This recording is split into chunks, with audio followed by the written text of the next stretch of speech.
1, 2, 3, 4, 5, 6, 7, 8, 9, 12, 1, 2, 3, 4, 28, 56, 80. Uzunligi 80 metr, eniga 12 metr do'stlar. Hamma mahsuloti ichida bo'lib turib, naves qurdirish necha pulga bityapti deydiganlarga xuddi mana do'stlar, materialdan do'stlar, usta akalar xuddi mana shu navesni do'stlar, joyida egasidan hech narsa talab qilmasdan bitirgizib berishgan ekan. Qaranglar do'stlar, noldan ko'tarishgan do'stlar, o'zlari stoykalarni qo'yib, bet magazin bo'lyapti degan Toshkent Oqqo'rg'onga asakali ustalar qilib bergan.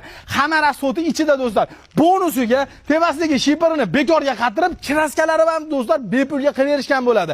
Materiallar do'stlar oldiga to'r profil konteyner mahsulotidan bo'ladi. Agar siz ham uyingizga qildirmoqchi bo'lsangiz yoki zavod, sklat, basseyn, sun'iy stadion tiplisi, liboy narsa, temir sohasi borki chiqaverasiz do'stlar.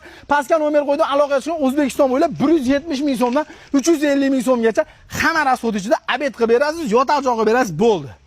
1, 2, 3, 4, 5, 6, 7, 8, 9, 12, 1, 2, 3, 4, 28, 56, 80. Uzunligi 80 metr, eniga 12 metr do'stlar.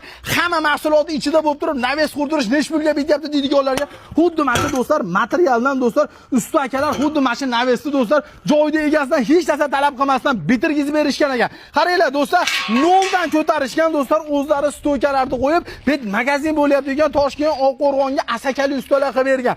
Hamma rasoti ichida do'stlar. Bonusiga tevasidagi shiperini bekorga qatirib, kiraskalari ham do'stlar bepulga qilib berishgan bo'ladi. Materiallar do'stlar oldiga to'r profil konteyner mahsulotidan bo'ladi. Agar siz ham uyingizga qildirmoqchi bo'lsangiz yoki zavod, sklat, basseyn, sun'iy stadion tiplisi, liboy narsa, temir sohasi borki chiqaverasiz do'stlar. Pastga nomer qo'ydim, aloqa qilishni O'zbekiston bo'ylab 170 ming so'mdan 350 ming so'mgacha hamma rasot ichida abed qilib berasiz, yotoq joy qilib berasiz, bo'ldi.